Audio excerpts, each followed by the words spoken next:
What's going on, guys? Happy Wednesday. I'm here today with like half of our PPC team. We've got Tarik, we've got Steven, we've got Micah, and we're going to talk to you guys about setting up a successful search ads campaign. Obviously, search ads have been around for like 10, 15 plus years at this point, so you're probably pretty familiar with it, but there are some best practices. There are some things that you're going to want to consider maybe before you even start running a search ads campaign. Is it the right platform for you? Is it the right channel that you want to be driving leads through based on what your business model is? In most cases, the answer to that is probably yes, I'll be honest.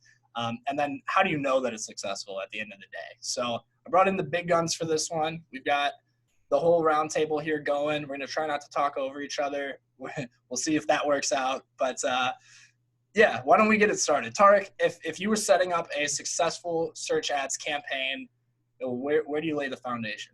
Yeah, I think first and foremost, I think the most important thing is to kind of understand your business and understand what you're trying to accomplish with Google. There's so many different things that you can do within Google. So I think, if we're talking specifically about search campaigns, I think the biggest and most important thing is to kind of understand, if you're selling a physical product or a service, determine, what products you want to start advertising for. And then if it's a service, you might offer 10 different services, but maybe 2 or 3 of them are the most profitable for your business. So those are kind of the services that you want to kind of focus on, and then kind of break those into their own campaigns, and then additionally add ad groups depending on what you're trying to accomplish or what you're trying to kind of get out there for people when they go to Google and search for your brand. Yeah, and I think that's a good point. I mean, if you're a business owner and you're watching this and you're thinking about search ads and you're going into it with the mentality of, well, I need to capture any keyword that relates to anything that my business does, that's probably the wrong mentality for you. And I think, Micah, you can probably speak to this. I mean, some of the campaigns that we run, when we go super broad like that and we're trying to capture everything, it usually doesn't work. So usually we tell the clients, hey, let's condense, let's run like 2 or 3 campaigns based on different business segments, what you got going on. And, maybe those are the most profitable for your business. Maybe that's what you're looking for. Or maybe your goal is to grow a business segment that is brand new for you. And so you want to run ads for that. That's also okay. But we just need to know what that goal is. And you need to have a clear goal from the onset before you really dive into stuff. Because if you're trying to capture everything, if you're like, well, someone might search for this term, and then I want our ad to pop up and maybe they'll convert. It's like, well, maybe you should just go after terms where they're very likely to convert more so than trying to capture everything. Yeah, I think we notice a lot of this with the HVAC industry. So Micah, if you want to kind of chime in on that, and we've had so many HVAC clients here at this agency that it's one of those things where it's like, okay, do we advertise for service plans, or are we putting our focus on new AC units or new heating units, which the ticket value of a new AC unit is a couple $1,000s, whereas a tune-up is maybe $50, $60. So I think that's kind of a good example that you can maybe chime in on a little bit, Micah, as far as just the HVAC industry in general. Yeah, absolutely. I think, especially with the HVAC industry, it's super important to be mindful of what we're advertising for, like you said. So in terms of tune-ups are $70 to $100, whereas an AC repair or a new AC unit could be anywhere from a $500 sale up to $20,000 sale, depending on what the sale ends up being. One thing that you also have to be mindful for when doing PPC for HVAC clients is specifically, we typically see relatively high cost per clicks in that industry. And you also have to be mindful of your budget. So in general, any search related to HVAC, so being HVAC tune-up, HVAC repair, or replacement, is going to end up being somewhat expensive. And if we end up doing, HVAC tune-up as an ad group, for example, in the same campaign as when we're advertising for HVAC repair or replacement, that cost per click could still be high, and it could take up more of the search volume for that campaign and spend more of our budget. So that's absolutely something to be mindful of. So campaign structure in HVAC is incredibly important, and making sure that everything's structured correctly and based on profitability is huge. Yeah, and something else that kind of brings up is the age-old budget question, right? How much should you be budgeting towards your campaigns? And obviously there's no one size fits all answer to that whatsoever. It's not like $1,000 budget works for everybody. But if you're in an industry like HVAC or personal injury law or I don't even know what else is. Yeah, there's a bunch of them. There's a bunch of really competitive industries. Yeah, and if you're in one of those industries and you're coming into it with like $1,000 budget, you're just not gonna have success. Plain and simple, you're not. So that's an area that I think is also important. Is you need to have the budget that's going to support your goal at the end of the day. And oftentimes people look at the budget as an expense and they think, oh, well, I'm paying $1,000. Like, I don't know if I want to pay that much. And instead you should be looking at the outcome. What outcome do you want to generate? Like, I want to increase my revenue, my top line revenue by 8% in 2020. Like, all right, that's a great goal. Here's how search ads can help you do that. Here's the budget you need to achieve that goal. That's perfect. That's how you should be looking at it. But if you're just looking at expenses and numbers and all that, and you're trying to come into it with a little budget and hope it works, you're not, there's no magic bullet, Stephen, what are your thoughts? You got anything else to add? I definitely would agree, chiming in on what you're talking about with when you're coming into, search for Google ads. You want to know what your goal is from the get-go. And you also want to know who you're targeting. Like, what's your audience? Who do you want to capture?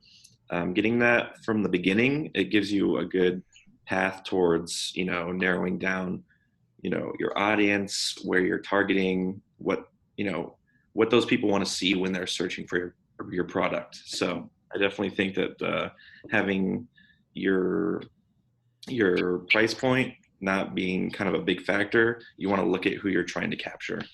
Yeah, fair enough. And through your experience, Stephen, I know this just from interviewing you and stuff, that along the way you've probably inherited a variety of accounts from others. And I'm sure you've seen some ways in which maybe they weren't set up so correctly. Is there anything of that nature that you could speak to that maybe you fixed, or things you would implement that people don't normally implement, anything like that? It could be the most simplest things, as an extension to a keyword. Like you said, you don't want to possibly go super broad with your keywords, because then you're just getting people seeing your ads that don't really need to see your ad. Sure. When you're trying to get these qualified leads for your account, you really want to look at, again, where you're targeting and who you're targeting. And I actually just had a client, one of my accounts that I inherited about a week ago, myself and Micah were working on, and it all came down to just 2 keywords and started getting the conversions that really matter for the account, getting those qualified leads that are actually interested in seeing our ads. And that's what it's all about. So. Yeah, agreed. So when it comes to these search campaigns, people tend to look at various statistics, right? They'll look at click-through rate. They'll look at cost per click. They'll look at total clicks. There are so many different metrics now. I mean, compared to when we started at this thing, like, it's crazy to see it evolve. I mean, it's crazy to see the platform evolve, the interface, trying to figure out where things are when they flipped from the beta to the new interface, all that. But people, I think, get hung up a little bit on certain statistics, and they'll look at maybe a drop in click-through rate and be like, oh my God, this isn't working. Or the cost per click for a specific word maybe went up, but it's their most profitable keyword, and it's like, well, you might just have to suck that one up if your quality score is high and stuff. So what do you guys think of that? What analytics should you really be looking at the end of the day to judge success? Yeah, I think like you said, I think maybe 10 years ago, people just cared about clicks and impressions, which is crazy to see how much things have evolved. But I guess it kind of just depends on, what your end goal is. So when you're looking at your metrics, you kind of want to align your overall goals for your business with the metrics that you're looking at. More times than not, it ultimately comes down to, what is my return on ad spend? Am I spending $1,000 and I'm seeing $10,000 in return? So I think, the key metrics that, my team is constantly looking at is, what are our conversion rates? What is our cost per acquisition? And then what is our return on ad spend? I think those 3 metrics right there kind of help us align our efforts that we're doing within the Google Ads dashboard compared to the goals that the client has come to us for. So kind of making sure that those things align. is very key when we're looking at our metrics. So for example, like you were saying, the HVAC industry is very expensive, and so is the, lawyers in that industry is very expensive. But, if your cost per acquisition is $200, that is pretty high. But if you just retained a client for your law firm that ultimately drove $10,000 for you, looking at that $200 cost per acquisition is very small compared to the return on what you're getting. So again, I think it all just depends on the client's end goal. But I think, the most important metrics to us is, what are we paying for a conversion, and are those people converting, and what is the revenue tied to each of those conversions, I think are the main three things that we're typically looking at. Yeah, fair enough. I would agree. One other thing too that I really think we should touch on here are landing pages. And, so often I always use other people as an example. Like, all these other people are doing it wrong. I swear, man, they're all doing it wrong. You got to use landing pages, though, unless you're e-com, maybe, or unless you're running a branded campaign. But does anyone want to touch on that? Yeah, I can touch on that too. Or Micah, if you want to, go for it. Yeah, for sure. With landing pages, I think the most important thing is keeping quality score, like the quality score aspect, fresh in your mind always. So you want the copy on your landing page to match what's in your ads, and vice versa. You want the content of your ads to somewhat closely match what's on your landing page in order to drive higher ad relevancy, landing page experience, and ultimately higher quality score. That's huge, because quality score at the end of the day is going to help in determining your cost per click. It could help you show above someone else while paying less than they would, because they have a lower quality score and ad rank than you. That's important.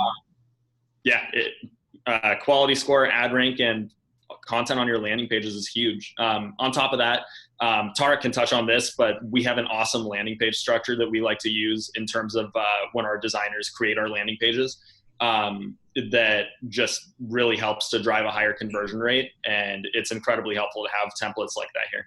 Yeah, definitely. I think over time, we've kind of gathered a lot of data on, the clients that we're using landing pages for versus some clients that might not be using landing pages. And we've seen a drastic increase in conversion rates and just, metrics across the board in our Google Ads account when we kind of structure things in a way that a user's looking for. So, when you come to a landing page, like Micah said, having your copy consistent with the content that's on your page, those are the things that people are looking for right when they come to your page. Are you going to be able to answer the question that they're looking for? Or are you going to be able to provide the service or the product that person is looking for? And, Google in general they're trying to provide users with the most relevant content based on their search terms within Google. So if you're able to accomplish those things, so for example, if I want to buy black Nike shoes, I go to Google, type in black Nike shoes, I see a black Nike shoe, I go to the landing page, boom, there's black Nike shoes.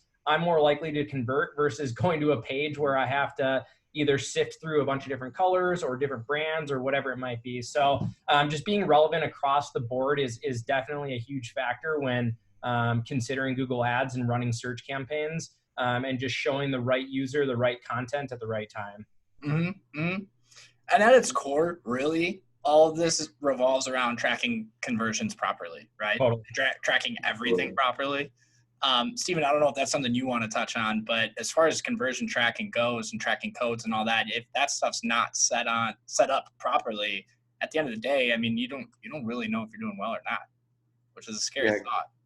Exactly. So that's one of the most focused things that you should get started on, especially when you're setting up a new account.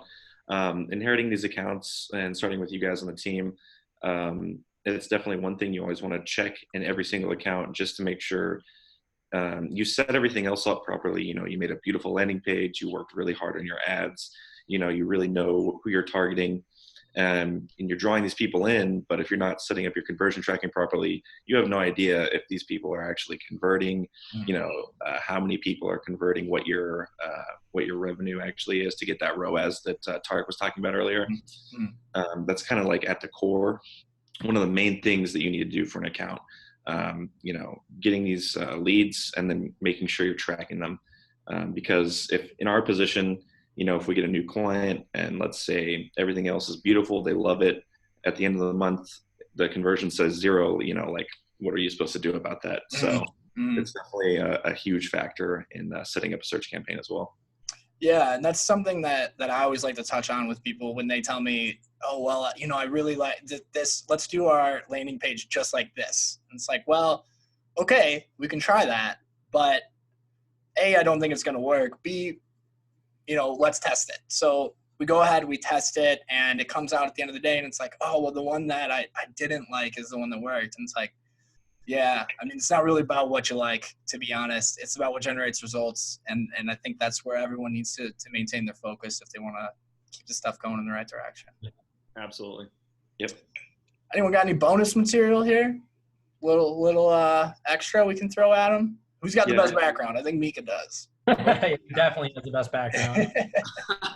I can throw out like a little bonus material on like an ideal campaign structure. Oh, yeah. So for example, when we go to set up an HVAC client's account, we'll do keyword research. We'll do some discovery with the client to understand what they want to show for. We'll provide our consultation.